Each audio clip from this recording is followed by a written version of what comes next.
Please note, the audio for this video was made with the help of an AI service offered by IBM. Please take help of the captions in case you miss out or face difficulties in understanding.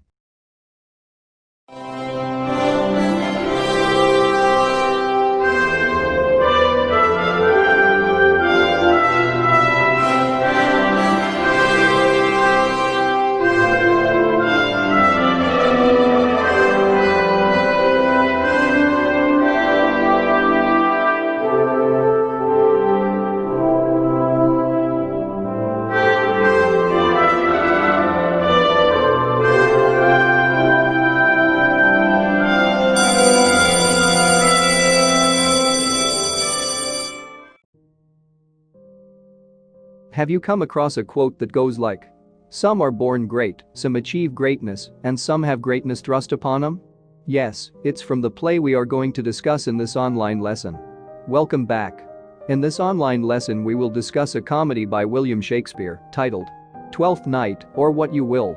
As usual, before getting to the play, let us go through a few important facts. So, the play Twelfth Night is divided into 5 acts. Academicians believe that it was written between 1599 and 1601 and was first printed in the first folio of 1623 from a transcript of an authorial draft. The original source of the play is the story of Apollonius and Scylla and Barnab Riche's Farewell to Military Profession, published in the year 1581. The title of the play refers to the 12th night of Christmas, the feast of the Epiphany, celebrating the gift of the Messiah to the infant Jesus. Believed by the Elizabethans to also be the day of Jesus' baptism, the 12th night was an even more important holiday in Shakespeare's time than Christmas itself. Let us quickly go through the plot so that we can start discussing some important points. So, Viola has been shipwrecked in a violent storm off the coast of Illyria. In the process she has lost her twin brother, Sebastian. She disguises herself as a boy and assumes the name Cesario for protection. Thus disguised, Viola becomes a page in the service of Orsino, the Duke. It seems that Orsino is having little luck courting Olivia, who is in mourning for the recent deaths of her father and brother. As Orsino's proxy, Viola is sent to Olivia with love letters. Viola refuses to budge until she is led in to see Olivia. However, Olivia ends up falling in love with Cesario, Viola that is, instead of Duke Orsino, further complicated by the fact that in the meantime, Viola too has fallen in love with Orsino. In the 2 major subplots of the play, Sebastian, Viola's twin, who was presumed dead, comes ashore in Illyria, thinking that Viola has drowned in the shipwreck. A man named Antonio rescued him from the surf and continues to aid him, at some risk to himself, as Antonio fought against the Duke at one time. Meanwhile, in Olivia's house, Sir Toby Belch, her uncle, has tricked a foppish Sir Andrew Aguecheek into supporting him by convincing him that he could be a suitor to Olivia. There is a running feud between Malvolio and Belch. With the help of Maria, Olivia's maid, and Feast, a clown, Belch plots to make a buffoon of the steward. Maria writes a love letter to Malvolio that will make him think Olivia has fallen for him. Malvolio falls entirely for the sport, which eventually leads to his confinement as a madman.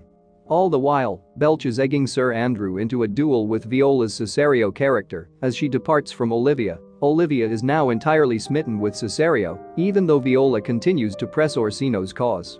As Viola and Sir Andrew prepare for a duel that neither one wants, Antonio happens upon the scene. Believing Viola to be Sebastian, he intervenes and is arrested. Viola, of course, does not recognize Antonio. Later, Belch and Sir Andrew encounter Sebastian, who doesn't back down from Aguecheek when challenged and resoundingly beats him. Olivia intervenes in the matter and, mistaking Sebastian for Viola, Cesario presses her suit for him. A bemused Sebastian agrees to marry her. Antonio is brought before the Duke for questioning, and Viola relates the events of the duel.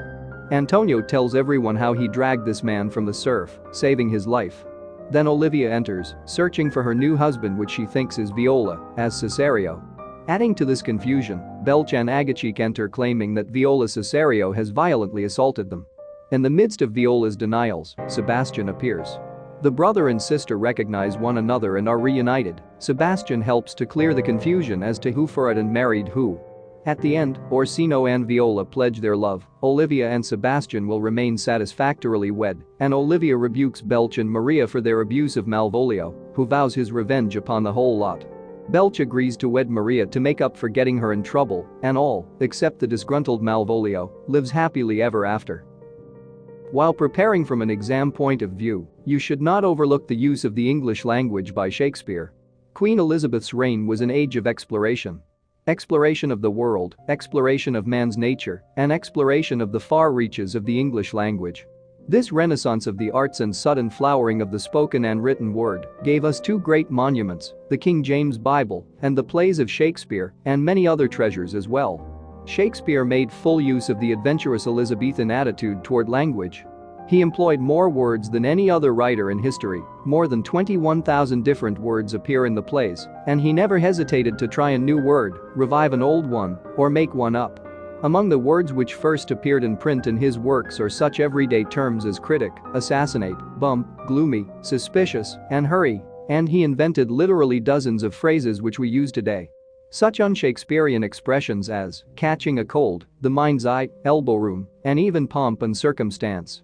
While rereading the play, do keep an eye on words and phrases, and I assure you, you will be dazed. If you read minutely, you will also notice that not everyone in the play speaks in prose, and not everyone speaks in verse. Prose is the form of speech used by common people in Shakespearean play. There is no rhythm or meter in the line. It is everyday language. Shakespeare's audience would recognize the speech as their language. These are characters such as murderers, servants, and porters. However, many important characters do speak in prose. The majority of the Merry Wives of Windsor is written in prose because it deals with middle class. The servants in the Twelfth Night speak in prose. But a character who speaks in verse is a noble or a member of the upper class. Most of Shakespeare's plays focused on these characters. The verse form Shakespeare uses is blank verse. It contains no rhyme, but each line has an internal rhythm with a regular rhythmic pattern. The pattern most favored by Shakespeare is iambic pentameter. Since this play is a romantic comedy, how can we not talk about love, right? Twelfth Night validates this idea of love, but with some disconcerting qualifications. Love is true in Twelfth Night, but it is also irrational, excessive and fickle. It wanes over time, as does its chief cause, physical beauty. Duke Orsino opens the play with the lines, "If music be the food of love, play on, give me excess of it, that's surfeiting, the appetite may sicken and so die." But after hearing strands of the same tune being played in the background, Orsino commands, "Enough, no more, 'tis not so sweet now as it was before." In Twelfth Night, Orsino is irrational in his pursuit of the lovely Olivia, but he cedes her readily to Sebastian, and then falls instantly in love with Cesario when he reveals himself to be Viola. Love is powerful, but its constancy is certainly in question. In Act 2, Scene 4, the Duke says to Cesario that for women are as roses, whose fair flower, being once displayed, doth fall that very hour. Love at first sight is rampant in Shakespeare's Illyria, but he will not vouchsafe its permanence. You can't also overlook the exploration of the manipulation and construction of gender and identity. Shakespeare presents a fascinating exploration of the manipulation and construction of gender and identity in Twelfth Night. Through a common theatrical practice of disguise in drama, he explores the significance of gender and identity in relation to performance, bringing in the performative aspect of gender and identity. Throughout the play, Viola's Cesario identity, especially her or his gender, remains elusive. She or he sexually appeals to both man and woman. Olivia is attracted by him, and so is Orsino.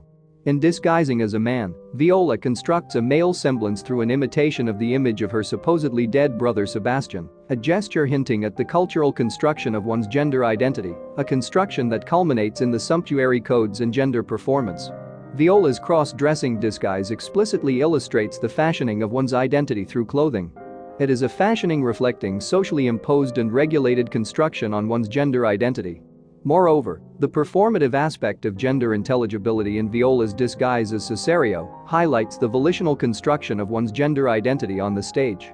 The ambiguity inherent in the character of Viola Cesario challenges the belief in a coherent and stable gender identity.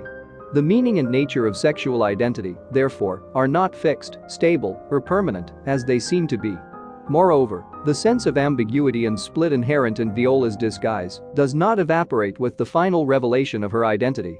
On the contrary, the split male part is to be materialized and subsumed in the character of Sebastian, facilitating Olivia's transference of passion from Cesario to Sebastian. I hope this video was helpful.